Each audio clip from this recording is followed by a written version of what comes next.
बिस्मिल्लाहिर्रहमानिर्रहीम। अस्सलाम वालेकुम दोस्तों, आज की इस वीडियो में मैं आपको बताने वाला हूं कि अगर आप पाकिस्तान में हैं और आप अपना पासपोर्ट रिन्यूअल के लिए अप्लाई करना चाहते हैं तो आप अपना पासपोर्ट घर बैठे ऑनलाइन भी रिन्यूअल के लिए अप्लाई कर सकते हैं।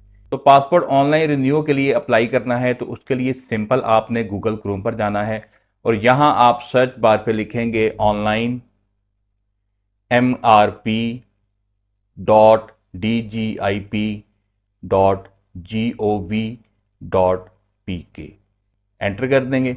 अच्छा, ये जो मैं आपको तरीका बता रहा हूँ इस तरीके को आपने अगर आप चाहे तो मोबाइल पे भी इस्तेमाल कर सकते हैं। मोबाइल पे आप गूगल क्रोम पे जाके सेम इसी तरीका को फॉलो करके आप पासपोर्ट रिन्यूअल के लिए अप्लाई कर सकते हैं। और अगर आप कंप्यूटर या फिर लैपटॉप पे अप्लाई करना चाहते हैं तो आपने फिर इसी मेथड के मुताबिक अपना पासपोर्ट अप्लाई कर लेना है। तो जैसे ही आप एंटर करेंगे तो कुछ वेरिफिकेशन के बाद आपको इस तरह से इंटरफेस देगा। तो यहाँ पर आपने वेरीफाई यू आर ह्यूमन पे क्लिक करना है। कुछ वो वेरिफिकेशन करेगा और आपको वेबसाइट की तरफ ले जाएगा। तो यहाँ पर आपने कंटिन्यू पे क्लिक कर देना है। उसके बाद आप थोड़ा सा नीचे आएंगे, यहाँ पर आपने फिर गेट स्टार्टेड पे क्लिक कर देना है। गेट स्टार्टेड पे क्लिक करते ही आप नेक्स्ट स्टेप पे आ जाएंगे। यहाँ पर आपको वो दो ऑप्शन दे रहा है, रजिस्टर और लॉगिन की। अगर तो आपने अपना अकाउंट रजिस्टर नहीं किया हुआ तो आप यहाँ पर रजिस्टर पे क्लिक करके अपने अकाउंट को रजिस्टर कर सकते हैं। अगर आपका अकाउंट नहीं है तो आप कोशिश करें अकाउंट रजिस्टर करने की। आप जब रजिस्टर के स्टेप पे क्लिक करेंगे तो आपसे ये सारी इन्फॉर्मेशन रिक्वायर करेगा। जैसे ही आपका अकाउंट रजिस्टर हो जाए तो फिर उसको लॉगिन करने के लिए आपने यहाँ पर लॉगिन पे क्लिक करना है। लॉगिन पे क्लिक करते ही आप नेक्स्ट स्टेप पे आ जाएंगे। यहाँ पर आपसे वो ईमेल रिक्वायर कर रहा है और यहाँ पर आप वही ईमेल लिखेंगे जो आपने अकाउंट रजिस्टर करते वक्त अपना ईमेल लिखा था। पासवर्ड पे फिर आपने पासवर्ड लिख देना है और यहाँ पर आपने कोड पे ये जो आपको कैप्चा कोड नज़र आ रहा है वो आपने यहाँ पर लिख देना है। ये सब लिखने के बाद आपने फिर लॉगिन पे क्लिक कर देना है। जैसे ही आप लॉगिन पे क्लिक करेंगे आप नेक्स्ट स्टेप पे आ जाएंगे और यहाँ पर आप देख सकते हैं कि आपको वो अब इनेबल टू फैक्टर ऑथेंटिकेशन का कह रहा है, यानी कि वो कह रहा है कि आप टू फैक्टर ऑथेंटिकेशन जो है उसको इनेबल करें। तो आप ये नीचे देख सकते हैं कि आपको नीचे एक बार कोड भी नज़र आ रहा है। तो इसको आपने स्कैन करने के लिए क्या करना है कि आप अपने मोबाइल पे गूगल ऑथेंटिकेटर की ऐप को डाउनलोड करेंगे। तो आपने सिंपल प्ले स्टोर या फिर ऐप स्टोर पर जाना है और आप लिखेंगे गूगल ऑथेंटिकेटर तो आपको कुछ इस तरह से आइकॉन शो होगा। तो आपने इसको डाउनलोड कर लेना है। डाउनलोड करने के बाद आपने इसको फिर ओपन करना है। ओपन करते ही आप देखेंगे नीचे राइट साइड पे आपको ये प्लस का निशान नजर आ रहा है। आपने इस प्लस के निशान पे क्लिक करना है और उसके बाद आपसे वो कह रहा है कि स्कैन ए क्यूआर कोड। तो आपने स्कैन ए क्यूआर कोड पे क्लिक करना है और ये जो आपको ऊपर कोड नजर आ रहा है आपने इसको स्कैन कर लेना है। जैसे ही आप स्कैन करेंगे आप देख सकते हैं कि नीचे आपको कोड शो हो रहा है। तो ये वाला कोड जो है आपने थोड़ा सा नीचे आना है और यहाँ पर आप इस कोड को पुट कर देंगे। कोड पुट करने के बाद आपने फिर वेरीफाई पिन पे क्लिक करना है। क्लिक करेंगे आप नेक्स्ट स्टेप पे आ जाएंगे। नेक्स्ट स्टेप पे आपको ये टर्म्स एंड कंडीशंस बता रहा है तो आपने ये सारी टर्म्स एंड कंडीशंस को रीड कर लेना है और उसके बाद आपने फिर एक्सेप्ट एंड कंटिन्यू पे क्लिक कर देना है। एक्सेप्ट एंड कंटिन्यू पे क्लिक करेंगे आप नेक्स्ट स्टेप पे आ जाएंगे। तो यहाँ पर आपने अपना पासपोर्ट रिन्यूअल के लिए अप्लाई करना है तो आप यहाँ पर न्यू एप्लीकेशन पे क्लिक करेंगे। क्लिक करते ही आप नेक्स्ट स्टेप पे आ जाएंगे। आपसे वो पूछ रहा है कि are you applying from Pakistan, तो आपने यहाँ पर येस पे क्लिक करना है। येस पे क्लिक करते ही आपको वो एक ऑप्शन देगा तो आपने इस पे क्लिक कर देना है। फिर थोड़ा नीचे आएंगे, फिर आपसे वो कह रहा है कि जो क्वेश्चन आपसे नीचे पूछे जा रहे हैं उनका आपने आंसर देना है। तो पहले क्वेश्चन में वो आपसे पूछ रहा है कि आपके पासपोर्ट की वैलिडिटी 1 साल तक है। तो यहां पर मैं आपको एक चीज़ क्लियर कर दूं, अगर आपके पासपोर्ट की वैलिडिटी 1 साल तक है या 1 साल से कम है तो आप अपना पासपोर्ट रिन्यूअल के लिए ऑनलाइन अप्लाई कर सकते हैं। अगर आपके पासपोर्ट की वैलिडिटी 1 साल से एक दिन भी ज़्यादा है तो आप अपना पासपोर्ट ऑनलाइन रिन्यूअल के लिए अप्लाई नहीं कर सकते हैं। तो आपने ये पहले देखना है कि पासपोर्ट की वैलिडिटी कितनी है, 1 साल से कम है या 1 साल तक है, तो आप अपना पासपोर्ट फिर अप्लाई कर सकते हैं। अगर तो आपके पासपोर्ट की वैलिडिटी 1 साल से कम है तो फिर आप यहाँ पर यस पे क्लिक करेंगे। फिर उसके बाद वो आपसे पूछ रहे हैं कि क्या आप अपने पासपोर्ट में किसी किस्म की कोई मॉडिफिकेशन करना चाह रहे हैं, मतलब मैरिटल स्टेटस, स्पाउस नेम या फिर सर नेम वगैरह चेंज करना चाह रहे हैं। तो यहाँ पर आपने नो की ऑप्शन पे क्लिक करना है क्योंकि आप पाकिस्तान में रहते हुए पासपोर्ट में मॉडिफिकेशन ऑनलाइन नहीं कर सकते हैं। फिर उसके बाद आप नीचे आएंगे, वो पूछ रहे हैं कि क्या आप बच्चे का फ्रेश पासपोर्ट अप्लाई कर रहे हैं। तो आपने यहाँ पर नो पे क्लिक करना है। फिर उसके बाद नीचे आएंगे, वो आपसे आईडी कार्ड नंबर रिक्वायर कर रहा है, तो यहाँ पर आपने अपना आईडी कार्ड नंबर लिखना है। आईडी कार्ड नंबर लिखने के बाद आपने भी ये जो दो एरो नज़र आ रहे हैं इस पर आप क्लिक करेंगे, वो आपके आईडी कार्ड को वेरीफाई करेगा। जैसे ही आपका वेरीफाई हो जाएगा तो आपको यहाँ पर ग्रीन सिग्नल दे देगा। तो उसके बाद वो आपको नीचे कह रहा है कि जी आप अपने पासपोर्ट की, जिसको आप रिन्यू करना चाह रहे हैं, उसकी एक्सपायरी डेट लिखें। तो आप यहाँ पर पासपोर्ट की एक्सपायरी डेट लिखेंगे। एक्सपायरी डेट लिखने के बाद आपने फिर यहाँ पर स्टार्ट रिन्यूअल एप्लीकेशन पे क्लिक कर देना है। जैसे ही आप एप्लीकेशन को स्टार्ट करने के लिए क्लिक करेंगे तो आप नेक्स्ट स्टेप पे आ जाएंगे। यहाँ पर जो है फिर आपको वो एप्लीकेशन डिटेल बता रहा है और नीचे आपको वो एप्लीकेशन प्रोसेसिंग प्रायोरिटी पूछ रहा है। तो आपने यहाँ पर जिस प्रायोरिटी में भी अप्लाई करना है, नॉर्मल करना है नॉर्मल पे क्लिक कर दें, अर्जेंट करना है तो अर्जेंट पे क्लिक कर दें। फिर उसके बाद वो आपसे नंबर ऑफ पेजेस रिक्वायर्ड कर रहा है, तो यहाँ पर आपने जितने पेजेस का भी पासपोर्ट बनाना है वो आप सिलेक्ट कर लेंगे। पासपोर्ट वैलिडिटी पूछ रहा है कि जी आपने कितने साल का पासपोर्ट बनाना है, तो वो आपने यहाँ पर सिलेक्ट कर लेना है। फिर उसके बाद आपने यहाँ पर अपनी पिक्चर को अपलोड करना है। तो पिक्चर आप अपलोड करने से पहले ये देख लें कि आपकी पिक्चर वाइट बैकग्राउंड में हो, बगैर ग्लासेस के हो और बगैर कैप के हो। बिल्कुल फेस जो है वो क्लियर नज़र आना चाहिए और वाइट बैकग्राउंड में आपकी पिक्चर होनी चाहिए। तो पिक्चर अपलोड करने के लिए आपने ब्राउज पे क्लिक करना है और यहाँ से आपने अपनी पिक्चर को सेलेक्ट कर लेना है और फिर अपलोड पे क्लिक कर देना है। यहाँ पर ये अभी पिक्चर अपलोड नहीं हुई है, आप ये देखें कि वो आपको कह रहा है कि the photo uploaded must be less than 20 KB in size. तो आपने अब अपनी पिक्चर का साइज 20 KB किस तरह से करना है, उसके लिए सिंपल आप गूगल क्रोम पर जाएंगे और यहाँ आपने लिखना है इमेज रिसाइजर, एंटर करेंगे। ये जो आपको पहली वेबसाइट नज़र आ रही है आपने इस पर क्लिक करना है। यहाँ पर फिर आपने अपनी इमेज को सेलेक्ट करना है,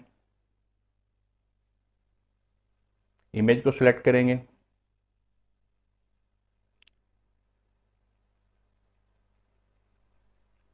तो आप देख सकते हैं कि आपकी इमेज सेलेक्ट हो गई है। इसके बाद आपने फिर यहाँ पर एज परसेंटेज पे क्लिक करना है। आपने यहाँ पर अपनी पिक्चर की विड्थ जो है वो 357 से अबव रखनी है और इसकी हाइट जो है वो 467 से अबव रखनी है। तो ये आप देख सकते हैं कि जैसे जैसे मैं इसको रिड्यूस कर रहा हूँ वो इसका साइज़ भी जो है वो कम कर रहा है। तो यहाँ पर मैंने इसको सेट कर दिया। आप देखें कि इसकी जो विड्थ है वो 439 है और हाइट 627 है। फिर उसके बाद आप थोड़ा सा नीचे आएंगे, यहाँ पर आपने साइज़ जो है वो 17 KB लिख देना है। फिर उसके बाद नीचे आएंगे, सेव इमेज एज को आपने ओरिजिनल ही रखना है और आप यहाँ पर फिर रीसाइज इमेज पे क्लिक कर देंगे। क्लिक करेंगे, प्रोसेसिंग के बाद आपकी पिक्चर को वो कन्वर्ट कर देगा और आप देख सकते हैं कि यहाँ पर पिक्चर 16 KB की हो गई है। विथ इसकी 439 है और हाइट 627 है। फिर आपने इस इमेज को डाउनलोड कर लेना है।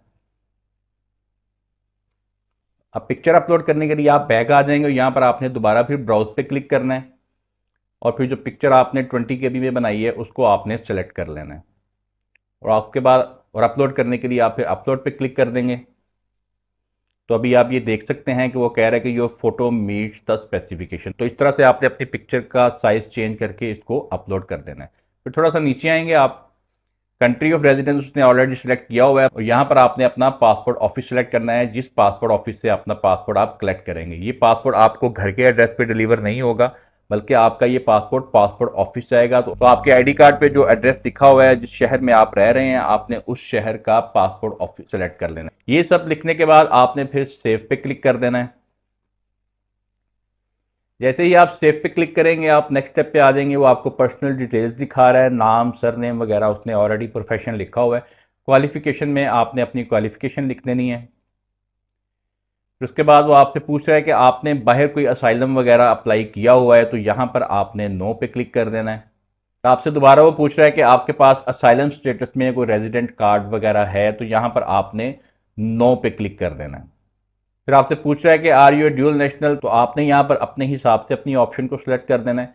ये सब लिखने के बाद आपने फिर सेव पे क्लिक कर देना है। जैसे ही आप सेव पे क्लिक करेंगे आप नेक्स्ट स्टेप पे आ जाएंगे। यहाँ पर आपसे वो एड्रेस, पासपोर्ट डिलीवरी इन्फॉर्मेशन जो है वो आपको बता रहा है और यहाँ आपसे परमानेंट एड्रेस रिक्वायर कर रहा है। तो परमानेंट एड्रेस में जो आपके आईडी कार्ड के पीछे परमानेंट एड्रेस लिखा हुआ है वो आपने यहाँ पर लिखना है। अगर प्रेजेंट और परमानेंट दोनों सेम हैं तो आप कोई भी लिख सकते हैं, लेकिन अगर दोनों डिफरेंट हैं तो आपने यहाँ पर परमानेंट एड्रेस, जो आपके आईडी कार्ड के पीछे परमानेंट एड्रेस लिखा है, वो आपने यहाँ पर लिखना है। एड्रेस कंट्री में आपने अपना कंट्री सेलेक्ट कर लेना है।